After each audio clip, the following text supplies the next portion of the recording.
Hello everyone, and welcome to today's talk by Juan Calderón-Bustillo.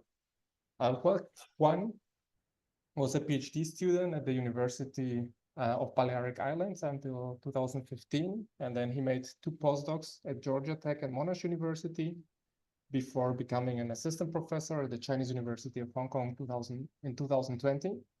However, he then got the option to move back to Santiago de Compostela, which is the place where he did his undergrad and also his hometown, if I'm correct. So Juan moved there some years ago, and now he's also an assistant professor there. And yeah, I'm very happy to have him here. I know him for quite some time and like his work very much. So he will be talking today about fundamental physics, astrophysics, and cosmology with gravitational wave observations of compact mergers. And yeah, Juan said that if you have any questions, feel free to interrupt him. And yeah, Juan, you can take over and get started. Okay, thank you very much, Alejandro, for the invitation to speak in this series of seminars and to everyone that is attending this seminar. I guess I will not be able to see hand raises or anything like that, so just feel free to open your mic and just ask a question if you need to ask, okay? So feel free to do that. So I'm going to skip this slide very fast. This is just a summary of the works that this seminar is based on. And of course, there is a lot of work here that I have not done on my own, but very importantly, with the collaboration of many, both PhD and undergraduate students. So for instance, I know Samsung is in the audience, and basically he should be giving this seminar almost and not me. So he's done a lot of work of everything I'm going to describe. And also Gustav Chandra, who is now a postdoc at Penn State. Okay. So the outline of the seminar is basically divided in 3 parts. The first one is going to be extremely short. I'm going to just introduce a little bit gravitational waves and what I call high mass mergers, which is a type of compact merger that just has a very high mass, and because of that, the signal has certain properties that we will discuss. And then I've divided the seminar in 2 chunks that are interconnected in a way. The first one is the discussion that maybe some of the events we are observing may not correspond to black holes and neutron stars, but to exotic compact objects known as boson-star mergers. We have done some work on that. And then the second is about a very particular strong field effect, which is called a gravitational recoil. So I will discuss what this is, whether we can measure it or not, and then discuss a couple of applications that it has, both in terms of astrophysics and also in terms of cosmology. So I guess every one of you know what a gravitational wave is. There are many sources of gravitational waves, namely any kind of astrophysical object that is moving in an accelerated manner. But what LIGO and Virgo are currently able to observe are these mergers of compact objects, mainly black holes and neutron stars. So let me just show a simulation that shows what are we playing with here. So we have the 2 black holes, they orbit each other. And as they orbit each other, they are emitting gravitational waves that travel away from the source. The gravitational wave recorded at the detector, you can see it in this kind of curve that you see below. This grows in amplitude and phase, and frequency, reflecting the properties of the orbit. And at the end of the day, the 2 black holes merge. They emit this great burst of gravitational waves, and you end up with a distorted black hole that sets to a Kerr black hole, emitting what's called a ring-down radiation. So as I told you, we can record these signals with our gravitational wave detectors, right now LIGO, Virgo, and KAGRA in Japan. And the general problem that the whole seminar is going to be based on is on obtaining observational properties or astrophysical properties of the sources that are emitting these gravitational waves. And to this, we use the framework of Bayesian inference, where we basically have some data and we have some bank of signal models that depend on certain black hole parameters or source parameters, namely masses, spins, distance, you name it. And comparing one to the other in this statistical framework, we obtain what's called a posterior parameter distributions for the properties of the source. So in this case, for instance, you can see the primary and the secondary mass of the first event detected by LIGO, which was 150914 10 years ago. So using this framework, and thanks to the observations we've had during the first 3 observing runs of LIGO and Virgo, and they are now in their 4th observing run, as you know, we've gathered a collection of black hole mergers and neutron star mergers that it's around 100 of them. And you can see them here classified or expressed in terms of the 2 masses of the component objects, so the 2 merging black holes or black holes and neutron stars, and that of the remaining or the remnant object, which is the final black hole in this case. So out of all of this zoo of events, I mostly focus on studying those that are here on the top, which are those that have the highest masses. And the reason why I do this is that for this type of event, 2 properties or 3 properties arise, or they have these 3 nice things.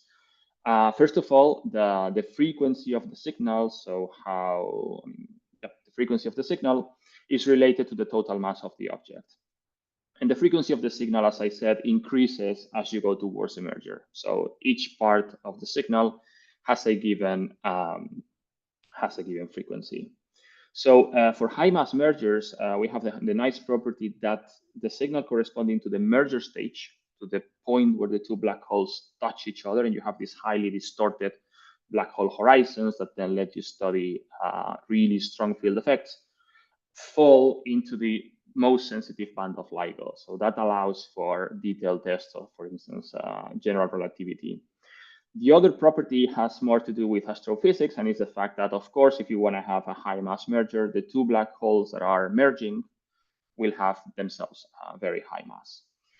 And they may have such a high mass that you cannot really explain them as the product of a supernova, so of a death star, but you may need to invoke some other channel or formation channel to explain how these 2 black holes, or one of them, came to be. So that's very interesting from the perspective of astrophysics. So out of the, let me go just a second over, again, the structure of these signals for those that are not very familiar with gravitational waves. So usually we can separate the coalescence in 3 parts. That's what we like to do. The first one is the spiral, when the 2 objects are like far away. Then you have the merger that I mentioned. That's when the 2 black holes touch each other and they form this super distorted black hole mess. And then the black hole very rapidly settles down to a Kerr black hole, emitting this ring down radiation. Okay, so usually you can read the parameters of the components and infer the properties of the whole merger process or the whole source thanks to the rich information that you have in the inspiral. So the inspiral basically lets you read the masses of the component objects, the spins, and then you read the final properties from the final part of the signal. But also you can infer those properties. I mean, you may have a merger that is not visible in the detector, but you can see the long inspiral. And in that case, general relativity tells you what the end product should be given the parameters of the inspiral. And why am I insisting on this? I'm insisting on this because when you look at really high mass merger, like the famous 1905-21 event, you will see a signal that looks like this. So there is no inspiral whatsoever that you can base your inference on, I mean, the inference of the properties of the source. Instead, what you're really looking at is just some distorted compact object that apparently is settling as black holes do, emitting this exponentially decaying ring down radiation. So essentially, anything you infer about what happened before this actual collision took place, or what the component masses were, for instance, is very based on the options that GR, general relativity, allows for a given final black hole of a given mass and a given spin. So anyway, the LIGO collaboration and many others have analyzed this signal. And if you assume that what you're observing here is really the endpoint of a circular merger, and basically through any other scenario you can consider, like an eccentric merger or even a highly dynamical process where you have a dynamical capture, the properties that you infer are very much like this. So here you see the primary and the secondary masses, and the sum of both roughly gives you the final mass, right? Modulo some energy that is lost through gravitational waves. So you see here first that the total mass of the sum of these two things is always way above 100 solar masses. So this makes this the first observation of an intermediate mass black hole. And the primary mass is really falling into this region or this mass range, what I mentioned a few minutes ago, that you cannot form, or you would not expect black holes to form through stellar collapse. So this means that you need to invoke some different origin or some different formation channel for this black hole other than a supernova. Also, despite of the fact that I told you that there is basically no information about the dynamics of the inspiral in this signal, something that you infer if you compare to black hole models, black hole merger models, is that there is a slight signature of orbital precession in the signal that comes from this very fast ramp up of the signal right before the merger. But again, as I told you, many of the inference or of the properties you infer for what happened before the merger itself are very subject to interpretation. So basically, there are many in-spiral models or source models that may fit this event. So very soon, we realized that for this type of events, the impact of precession can be perfectly mimicked by that of orbital eccentricity. They give you very similar signals when you cannot observe the full in-spiral. And there was a follow-up by many people showing that, in fact, you can also explain this event as an eccentric merger of black holes or even a dynamical encounter without that altering the properties of that the remnant is an intermediate mass black hole or that the primary mass cannot be explained by a supernova process. So as I said, well, I'm just summarizing what I said before. One explanation for this high mass black hole that cannot be really formed by a supernova is, okay, I mean, I know that black holes can merge and that they can form black holes. So this can be very easily explained as the product of a previous merger. That's, however, not that easy because, as I will explain later in the talk, when two black holes merge, the remnant acquires a recoil velocity. And if that recoil velocity is such that the end black hole is ejected from its environment, from its host environment, like a globular cluster or a elliptical galaxy, you name it, then there is no way that this black hole will merge again so that you can see this process going on. So that's something I will get to later in the talk. Also, you could perfectly, or you could say that this may be an example of a primordial black hole, which is something that lots of people are interested in. Nevertheless, we opted for a different path just to see what happened. As you may know, there are compact objects that do not have a horizon, and that despite that can mimic the gravitational properties of black holes, namely how they curve space-time around them, and also the gravitational wave emission when they happen to merge. So this is usually called as black hole mimickers. And some examples can be gravastars, boson-stars. There is a whole family of them, but we are going to focus here on boson-stars. Okay. So this is an option we proposed and show that it's consistent with the data 5 years ago now, and I will go now into detail. So boson-stars are in essence self-gravitating Bose-Einstein condensates of ultralight boson fields. As I said, these are compact objects with no event horizon. And very importantly, and I will explain later why, is that they can have spins larger than 1, because since they do not have a singularity in the center, they are not subject to the cosmic censorship limit on the spin.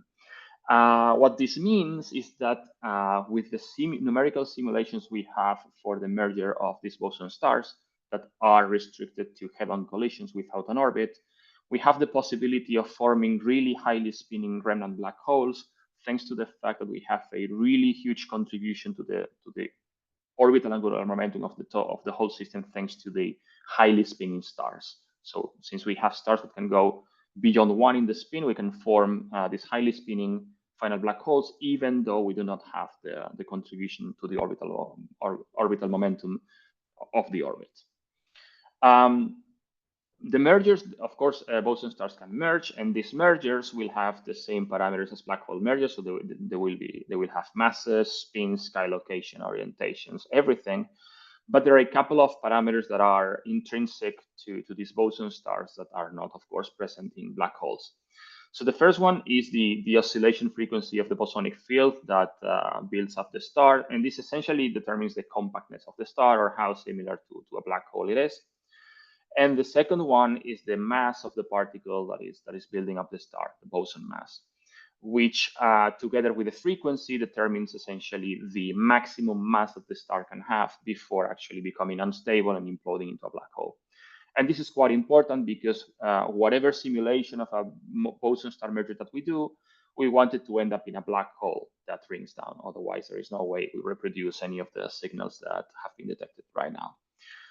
From the cosmology point of view, ultralight bosons are very interesting because they are considered quite good candidates to form at least part of what's dark matter. So I showed you before the waveform that a black hole merger produces, and here I want to show you the different types of waveforms that a boson star merger can produce. So I guess the easiest thing is to look first into this green curve. So this tells you that the boson star merger looks more like a neutron star merger. So you have the two black boson stars coming together in whatever way they do, an eccentric collision, a circular orbit.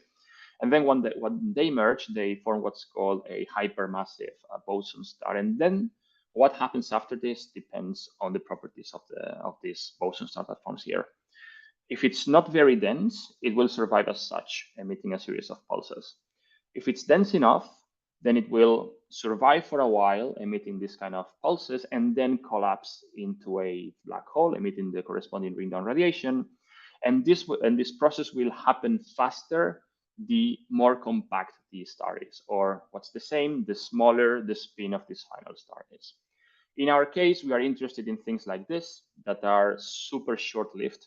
And this is, of course, because of the fact that although it would be very interesting to compare gravitational wave data with something like this, which would, of course, offer something like a smoking gun that we had some exotic compact object going on in here, detections up to now look more like this. And this is basically because current searches for gravitational waves search for things that look like black hole mergers. So there is no way to detect anything like this. So we are interested in these cases where the final star is not that highly spinning and therefore can very fastly collapse and form a black hole that then rings down. So since a few years ago, well, it's almost a decade now, feeling a bit old, we can perform these simulations of boson stars. And in this case, let me just be very specific. Boson stars can have, so there's a zoo of boson stars whose properties depend on the properties of the bosonic field that is forming them. So you can have scalar fields, you can have vector fields, you can have also vector complex fields. The property of the field basically determines the stability of the star. So what kind of properties can that star have without being unstable? It turns out that most of the searches for ultralight bosons that have been done for now focus on the scalar case. So with a scalar ultralight boson, you can form a boson star, yes, but this one cannot spin. If you make it spin, it will get disrupted, at least unless you allow for self-interactions of the boson. But let's keep that message in mind. If you want to form a star that can spin and still be stable, you need to use a complex vector boson. And the star that is formed by that boson, we usually call it Proca star, because that bosonic field obeys something called the Proca equation. So I will be from now on mentioning indistinctively boson stars or Proca stars. They will be the same, okay? So we can perform these collisions, which are limited right now due to technical difficulties to head-on cases. So these are almost toy models. You can call it like that. And also, another limitation we have is that we are throwing them from a fixed initial separation from rest. And of course, this has an impact on the speed at which the two stars collide with each other, which then has an impact on the loudness of the source that we are simulating, and therefore on how close you need the source to be in order to observe it. So as I said, we have a bank of simulations that right now is sort of restricted to these head-on collisions, and that I have here labeled in this kind of map as a function of the primary frequency, or the frequency of the primary star, and the frequency of the field forming the secondary star. And you can think of this as basically the spins of the stars once you fix the total mass. So there is a nice relation between the total mass, the frequency of the star, and the spin of the star, more or less like equivalent to the equation of state of, or as it happens in neutron stars. Okay, so you can think of these two frequencies as the spins.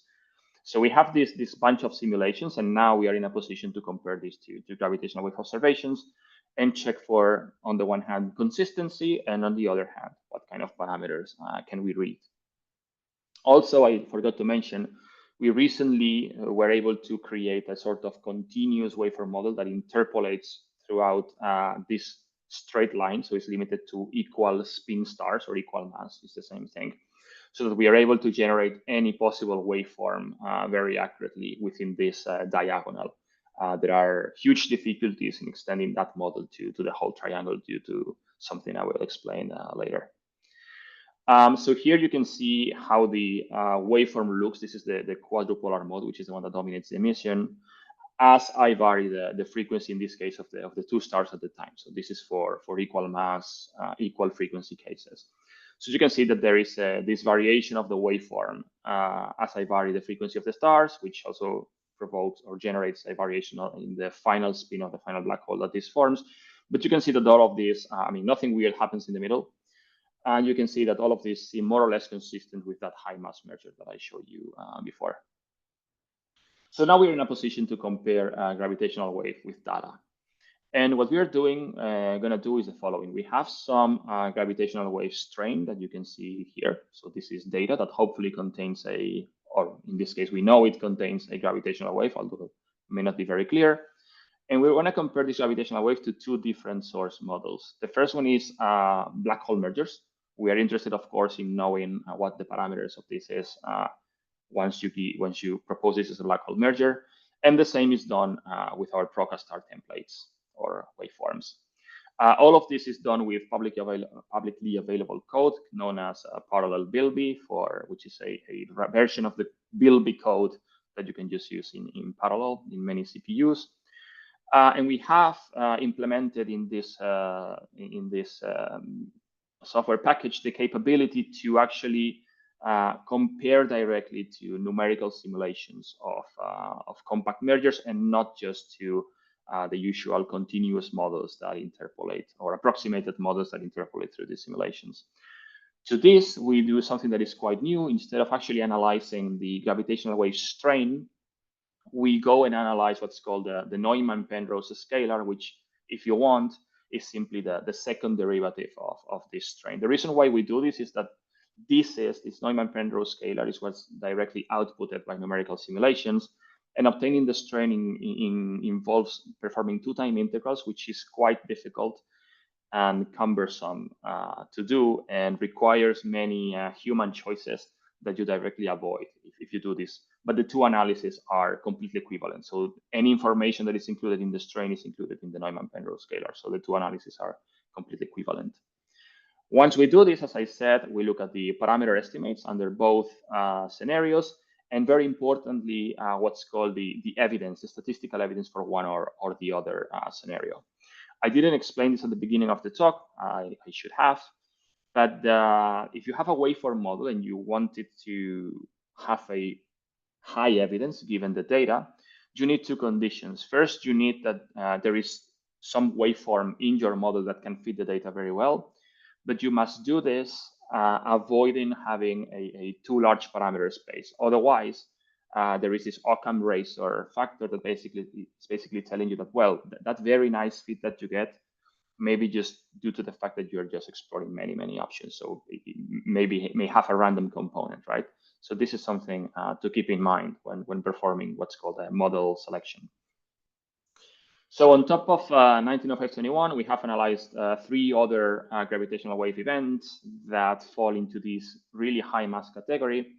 One is GW200-220, which is part of our catalogs. The other is 1904-26, that is also part of our catalog of non-so-significant signals. It's called GW2.1. We also call it the GWTC 2.1, sorry.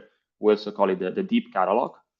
And the nice or the interesting properties of these 2 events compared to the one I'm gonna mention later or in a second, is that from the point of view of the gravitational wave searches, these gravitational wave events, despite being cataloged as gravitational wave events, do not have a very high statistical significance. However, there is also this weird thing that one of our searches was able to detect. When I say our, I mean one of the LIGO-Virgo searches that has a very high significance. So one every 30 years, you would see something like this.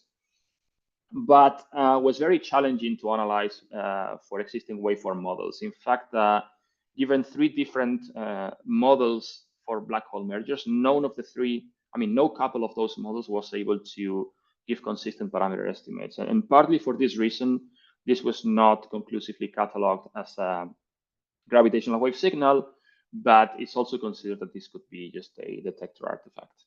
Nevertheless, we went ahead and analyzed it because it looks interesting. So you can see here the best fit waveforms for 190521, both for the black hole case in blue and the Procastar case in orange. The best you can say here is that both are very similar. Both seem to fit the data very, very well. And for visual purposes, I'm also showing the same for this weird event 200-114. Of course, looking at things by eye is completely useless. So what you should do here, I may have forgotten a slide. Let me just check. Yeah, I forgot a slide. Sorry. What you should do is to look at this evidence for the model as a whole that I was mentioning. So I will tell you the result just by words. What we obtain is that for the case of 190521, the preference for both scenarios is comparable. So you cannot discard the Procastar merger or black hole merger hypothesis. For this event, there seems to be a higher preference for the Procastar scenario with a probability of roughly 5-1, 10-1 with respect to the black hole merger case. And for the other 2 events, the boson-star scenario is not liked very much by the data. So it's discarded by a factor of 1-10 or 1-20 in the one case, and in the other is something like 1-100. And here I showed you the boson mass estimates that we have for the 4 events, regardless the preference or not for this scenario.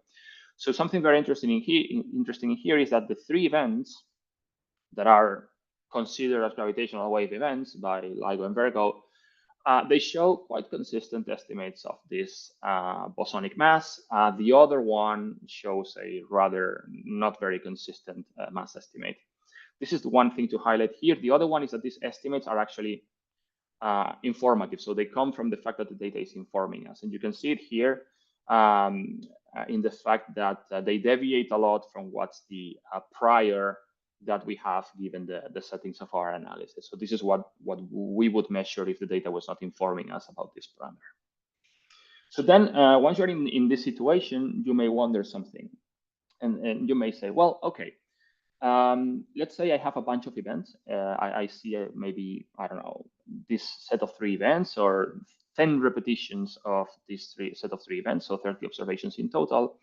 And I am in a situation where no event or in no signal can I gather conclusive evidence for the Procastar merger scenario. But I see this consistency, this consistent consistency in the mass that I measure. So can I exploit that mass consistency to actually gather evidence for the existence of Procastars? This is the conceptual question now in mathematical or statistical terms. The reason why you can do this is the following. If now I ask the question of how many boson stars do I need to explain this result, combined with the evidences that I'm observing for each event for either the boson star scenario or the black hole scenario, something that is not quite explicit here is that when I analyze n events, I'm allowing for n different boson masses. So I have a lot of parameters in here that may be punishing my Procastar model or my boson-star model. However, what would happen if I enforce or require that, well, whatever set of boson stars that I detect need to have a common boson mass? This will greatly simplify the model and allow me to accumulate statistical evidence for that model given two conditions. First one, that not every event is completely discarding the Procastar scenario. And second, that I get this consistency between mass estimates. I hope that's more or less clear, otherwise please ask me. And that's what we are doing now with a student here, Ana Lorenzo, and also we did some preliminary work on this. I mean, the outline of the model was done with Samson 1 or 2 years ago. So basically, what one proposes is what's called a mixture model that, given a set of gravitational wave event sets, okay, I'm going to explain this, or I'm going to try to explain this by two different populations, Procastar mergers and black hole mergers, that have respective fractions of zeta and 1 minus zeta. And so that's step one. The second is that you make these zetas, so these different populations of boson stars that you may allow for, have a common boson mass. So this is basically the formalism you do. I'm not going to go into the detail. So then you can basically outline this formalism or propose this formalism for a given number of bosons. So I may allow for only one family of boson stars with a given mass, or I may allow for 100 families with 100 different masses. So for each of these models, you can obtain this evidence or this probability given the data for 0 bosons, 1 boson, 2 bosons, 3 bosons, 4 bosons, etc. So if I forget about the weird event 200-114, then I get this blue curve, which tells me that given the current set of events, the most likely value of the number of bosons that I need to describe this observation set is 0. And this is kind of obvious because I told you that I have 4 events and only one of them kind of prefers the Procastar hypothesis. So basically what this result is telling you is that given that the other two don't, it's very likely that whatever I am observing for 1905-21 is just a fluctuation, a statistical fluctuation. If I include the weird event, then I have a somewhat similar preference for the two scenarios. I mean, 0 bosons and 1 boson. You will notice that there are dashed lines in here that happen to peak at values that are non-zero. The way to obtain this result, I mean, this is coming from the following fact. I told you, or maybe not very explicitly, that the Procastar mergers that we can simulate are extremely weak, and therefore we need them very nearby to be observed. Way more nearby than black hole mergers that can match the signal. In fact, 10 times closer. And this makes that the observation of the boson-star model or the boson-star merger very unlikely, because of course it's less likely to observe sources the closer and closer I get to Earth. So we said, okay, what happens if we remove this aspect from the analysis? So we can do it, basically tweaking our Bayesian priors. And this would basically give us an estimate of what result would we get if we could simulate louder and louder collisions that then I can place farther and farther away. And this is basically the result we observe. So if we forget about the weird event, the thing peaks at 1 boson, although it's not very significant. The relative probability of 0 boson to 1 boson is 5, which doesn't really allow you to say anything. So this is for these 3 events. Then there is the question of, if I keep accumulating events, then what happens if I try to exploit these boson coincidences? So what I'm showing in here is the evidence. If you look at the blue curve, this is the evidence I would obtain for a population of, or the existence of a population of boson-star mergers, given my observation set, if I do not use this mass coincidence strategy, if I just keep accumulating events and let's say naively analyzing them. And what you see in the x-axis, which is n observations, is the amount of times I see repetitions of the observation set that I have already observed. So as you see, the evidence doesn't grow because I'm just continuously observing the same without taking into account mass coincidences. What you see in green is the evidence I would obtain for the one boson scenario, where I enforce that all of the bosons, all of the events should come from if they are procastars, they should share the same boson mass. And then I start to obtain this green line, or this green contour, because we subjected it, I mean, we added some statistical uncertainty.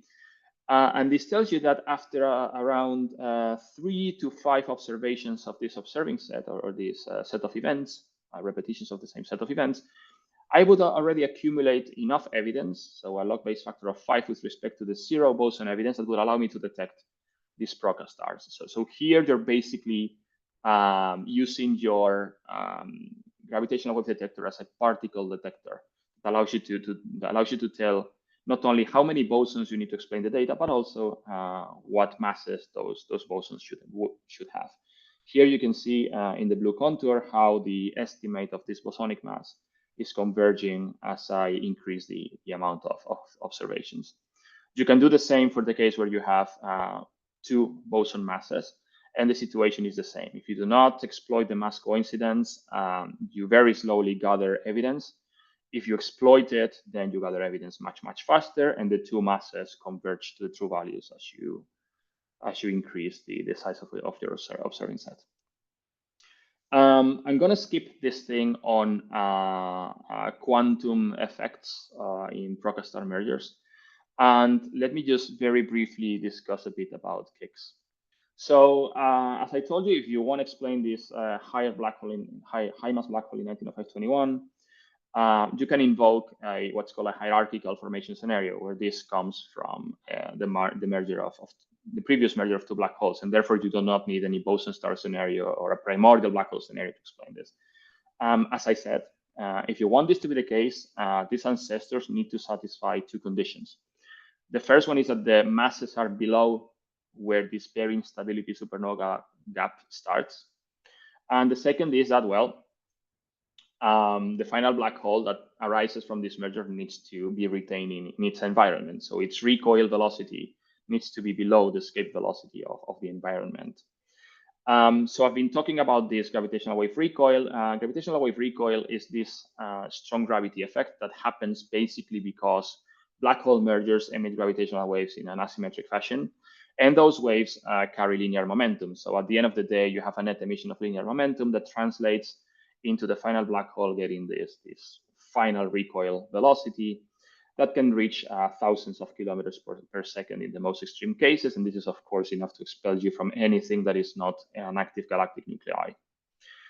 And if so, if the velocity exceeds the escape velocity of the host environment, say a globular cluster, then this will prevent this black hole from taking part in hierarchical formation channels.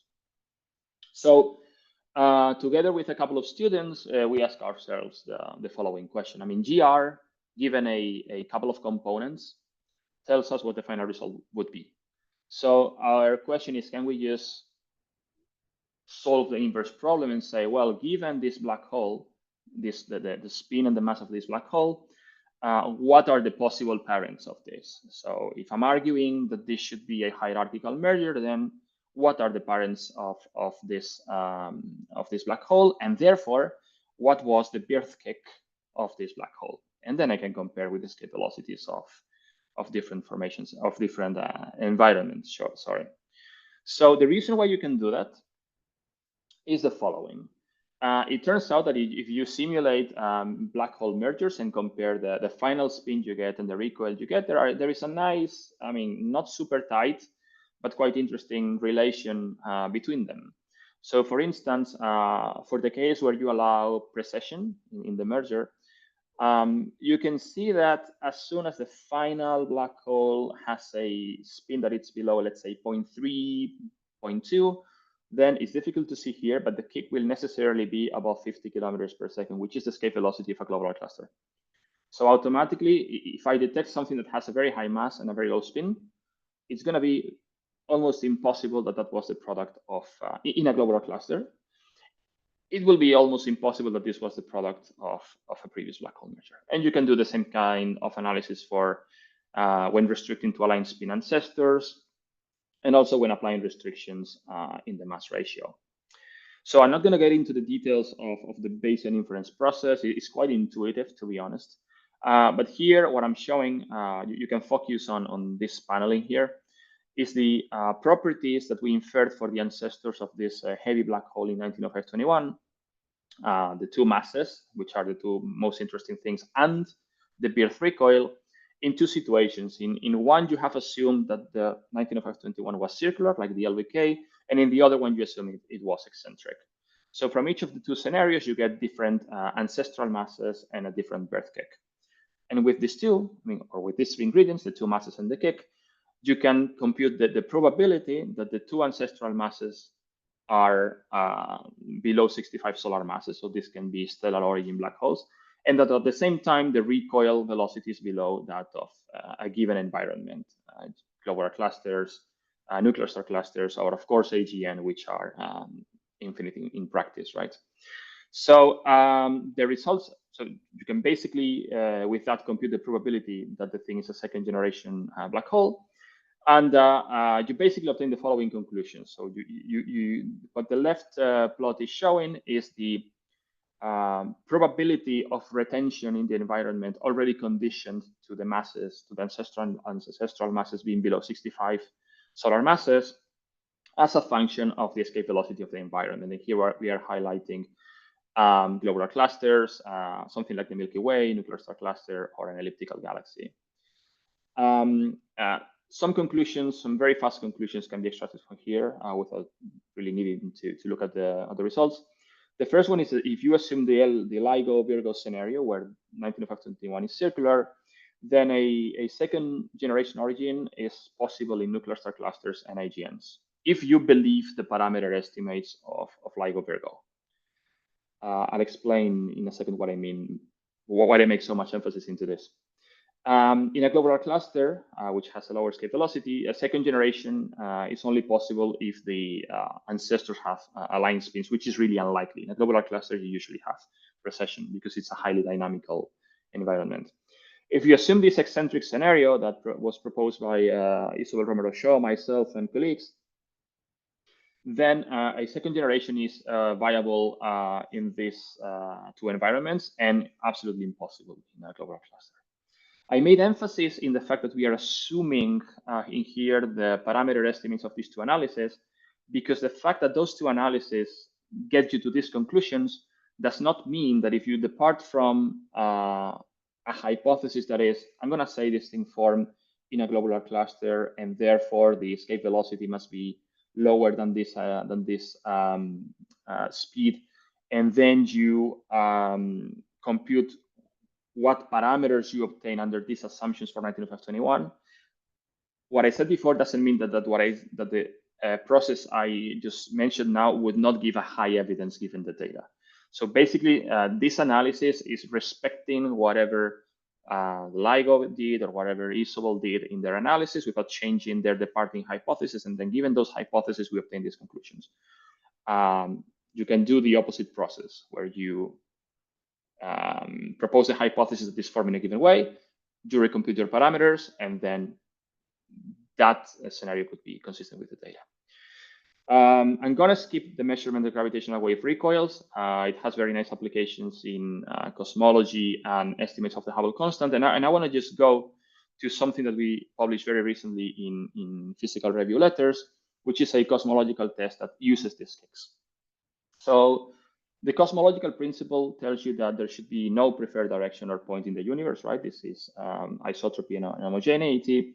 And as a consequence, once you think a bit about it, is that there should be no preference for right of left-handedness in the universe. For instance, there should be the same amount of clockwise rotating planets as left-wise rotating planets in principle, unless gravity is doing something weird that is not explicit in Einstein equations, but but it's of course allowed. We can test this with gravitational waves with black hole mergers, and just think of the following two cases. If I have a system with aligned spins, I can always perform this kind of mirror reflection and then get back to the original system through a continuous rotation. So this means that this system is respecting mirror symmetry. which is this consequence of the cosmological principle. If the source precesses and the spins are randomly oriented, it's not always the case that I can recover the original system when I perform a mirror transformation. So in this case, the system is breaking mirror symmetry. So we can test for this breaking of mirror symmetry using LIGO-Virgo observations. A historical example that will become very apparent in the next slide is that this is very similar to the parity breaking experiment of the weak nuclear force that was performed by Wu. This is not testing whether GR is right. So a breaking of mirror symmetry would not say that GR is wrong, just that it has some hidden asymmetry. So for instance, given a right-handed solution to GR, in principle, GR allows for the existence of this left-handed solution that would compensate the other, but this is not imposed. This is not necessary. So the observable, we actually measure this thing that we call VGW, that is obtained as an integral of the emission around the source for all possible orientations. So you're integrating the emission around the source, and you're basically checking, just to say it in words, for imbalances between left and right polarized waves. So this is what the system does. You can imagine that if the system is aligned spin and the orbital plane is constant, then you will necessarily see the same amount of right-handed waves as left-handed waves. Now, very recently, this seems a bit abstract. Very recently, we discovered that there is a much nicer explanation of what's going on here, of what we're measuring, because we found that this observable, that is kind of weird, is linearly correlated with the following, which is just the projection of the final velocity onto the final spin. So basically, the test we are doing is the following. We have a set of black holes observations. We can measure the final spin, and we can measure the recoil. So then we compute the distribution of the projections of the recoil onto the spin, which can be positive, negative, and have a magnitude. And we check that the average is consistent with 0. And this is almost one-to-one a gravitational analog to the experiment for parity breaking in the weak force. And the result we have is the following. So here you see the individual measurements of this VGW parameter in individual events. So there is only one that deviates a lot from 0, which is an event that is known to have a precessing orbital plane. And on the right, you see the average across the whole set of events, which is perfectly consistent with 0. And to be honest, it's perfectly consistent with the prior, meaning that the data is not very informative.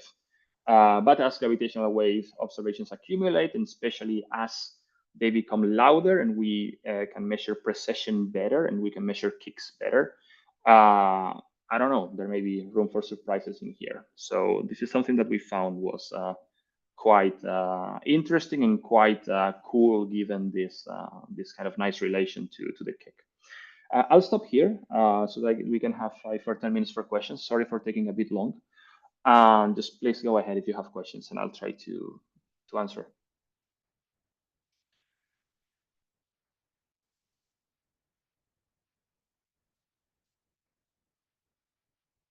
Not sure anyone is talking. Let me stop sharing for a second. Looks like there are no questions yet. So, but I have a question about this last thing you were showing. Sure. I wasn't very clear because in the, I think the previous slide or 2 slides before, you showed that the direction or the handedness of the gravitational waves depends on the polarization. Like one time you make like minus cross polarization, one time plus cross polarization. Yeah. But as far as I understand, we cannot really measure the polarization of gravitational waves yet, because we have basically, or most of the times, we only have the 2 LIGO detectors which are aligned to each other. So I don't really, I didn't really get how you can like perform this test if you don't really measure the polarizations. Yeah, this was a very confusing question that I made to myself like a year ago or so, before really understanding what's going on in here. So let me just say that you're right. Given the current configuration of the detectors, it's difficult to understand what the polarization angle is. So what combination of H plus and H cross you are observing. That's completely true. But what we are measuring here is not the combination of plus and cross that I measured on Earth. What we do here is we infer the properties of the source, the masses and the spins, and then, given that inference, we can estimate, I mean, because we have simulations, what's the emission on the whole sky of the source, right? So once we are given this, we can just compute integrals of H plus and H cross across the whole sky. This is a bit of the same as when one tries to measure a recoil. In principle, if one wants to measure a recoil directly from gravitational waves, what I should have is a bunch of detectors around the source that allow me to understand how much momentum was emitted in each direction, and therefore I can claim I can measure directly a recoil. The way we compute it right now is we understand the masses and spins of the source, and then simulations tell us what the recoil should have been. So I don't know whether that clarifies the situation. Okay, yeah, I think, okay, so you are basically just inferring what these polarizations are from Exactly. from the parameters you estimate, but you are not really performing an experiment where we're measuring the handedness. That's a very gray area. So if you, okay, saying that I'm measuring the polarizations, so the H plus and the H cross, and that I know what those are for the source, it's already an intrinsic assumption I'm doing whenever I compare two templates, right? Because whenever I specify the parameters of the template, then I'm computing an H plus and H cross, and I say this is the H plus and H cross of this source. So if you notice, this integral or this quantity does never involve any measurement of the polarization angle. There is no psi here. There is no orientation. There is nothing. This is an intrinsic property of the source. So I don't really need to measure any polarization angle. I just need to understand what H plus and what H cross is. And that is given once I know the parameters of the source. Okay. Okay. Understand. Thank you. No problem. Thank you for the question. Are there other questions? If not, I have a second question. Go ahead. Jutta has one. Oh, okay. Then I will let. Hi, thanks for the nice and interesting talk. I may have missed it in your talk, but going back to the boson stars and Proca stars, do you kind of allow for some self-interaction or only for masses? Because I mean, having more parameters might make it much more hard to kind of pin down a mass or so in this analysis. So I'm wondering how you proceed. So we do not allow for self-interactions of the boson. I mentioned this like really fast when I mentioned that whatever simulation we do with scalar stars cannot give us a stable scalar star. So we are using what's called, I think people call it mini boson star, where these interactions are neglected. Then there was a second part to your question that had to do with how that allows us or not to pinpoint the mass. Can you elaborate a bit?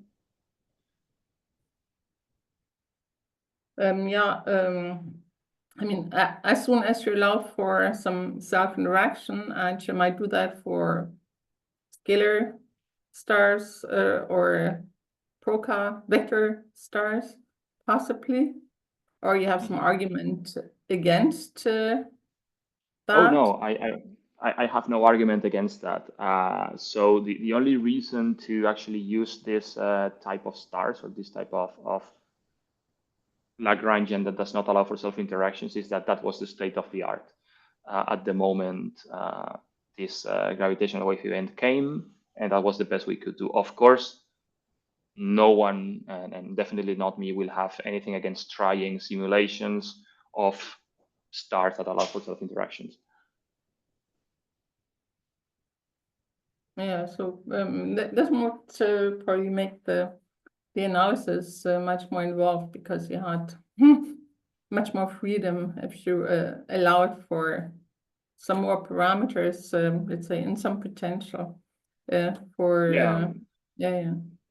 yeah, that increases the size of the parameter space. So it was already a real pain going from this equal mass diagonal to the whole unequal mass triangle. So something I didn't say, for instance, is that now we are trying to make this triangle actually a volume, where the missing axis would be the relative phase of the two stars at merger, which here is fixed. Well, it's fixed at the start of simulation. And that's, of course, a huge pain, because you go from 700 simulations to, I think it was something like 7,000. So exactly, if you want to change the potential, or you want to change the self-interaction term, yeah, you make this grow as much as you want. Yes, and of course you always start with the simplest, and that would be just masses. Yeah. Thank you very much. No worries. And yeah, the amazing thing was that with this super stupid toy model, with, I think the initial set was 49 simulations, we were able to reproduce the signal better than black hole merger models, which was like mind-blowing a bit.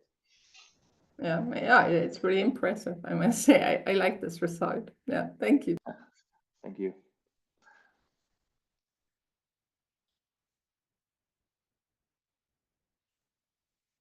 I also have a question about Sprocker stars, but it's a very naive one.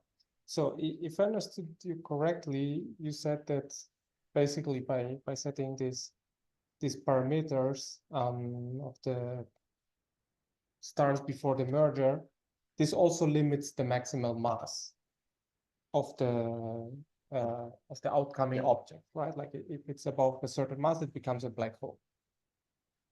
So yeah, however, we also have observations of binary, like of, let's say, of mergers of two compact objects that are significantly longer than, for example, GW190521, and therefore we also have some inspiral. And these inspirals look very different from the kind of waveform models you showed to us. So I would say this is somehow telling us that lower mass merger corresponds to binary black holes. Wait. Yeah, no, I know what you mean now. You're referring, correct me if I'm wrong, you're referring to this slide that I show here, to this waveform? Yes. Okay. So maybe I was not completely clear. This is so what you're seeing here is the merger. So it's a hypermassive star at the end of the process and a ring down. This does not tell you how the in-spiral signal looked. So I guess my point is that you could perfectly be in a situation where you simulate this same type of merger, but just with circular orbits, and you obtain an in-spiral that is just like a black hole merger in-spiral, which is what one would expect, right? You just have two compact objects that are far apart. They don't feel tidal forces or anything. So this is just two compact objects going around. And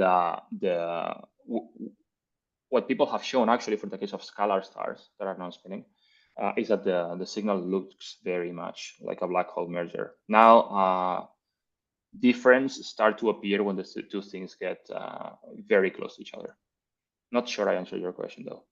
Okay, so now I understand this is just in the merger phase, but when do we get like a merger phase that looks like the upper one, and when do we get a merger phase that looks like the lower one? Okay, I didn't write it explicitly. Thank you for pointing that out. I just said it.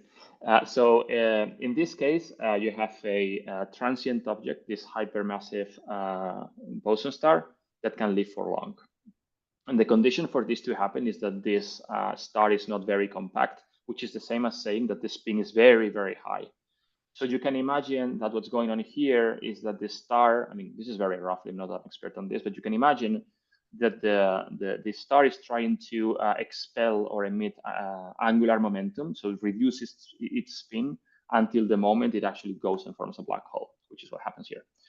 What happens in this lower case is that the star that forms does not have a very high spin, and therefore is very, very compact. So it very fast goes and collapses into a black hole. This is the difference between the two cases. If you wonder how we did this, how we did the above case, we simulated in a very rough way a circular merger. And I say in a very rough way because the simulation is not satisfying the constraint equations. It's very difficult to set up initial data for the simulations, but we let it run. And what that gives you is a high angular momentum contribution from the orbit, and that's why you end up in this situation. But again, do not really trust the details of the simulation, just trust it qualitatively. Okay, so just to make sure if I understand you correctly, so the other mergers that we have seen that look much more similar to what we expect from binary black holes could still be procastars, but just slowly spinning procastars, and therefore we don't really see a difference. So that's a good guess. We can just guess. So what my personal guess is that if you want to reproduce those longing spirals with a procastar merger, you probably need the spins to be anti-aligned with the orbit, so that at the end of the process you don't form a really highly spinning procastar. Or you need low spins in the procastars, which is not that easy. Okay. So procastars in principle need to have quite high spins, above 0.80 something, if I remember correctly. And if you combine that with an orbit, you will form a final object at the end that is very highly spinning, and you would likely be in the green case. If you put the spins down, then you will not be in that case. But this is just a guess. I cannot tell you anything with any confidence. Okay, so let's say it's having all the other mergers, we can say it's not very likely that most of them are procastars, but we can also not completely exclude it. Correct. Oh. Yeah, that's how I would phrase it. We cannot exclude it because we haven't compared, and we cannot yet. So period. Okay, thank you. Are there any other questions from other people? Okay, if not, then thanks again to Juan. I will stop recording.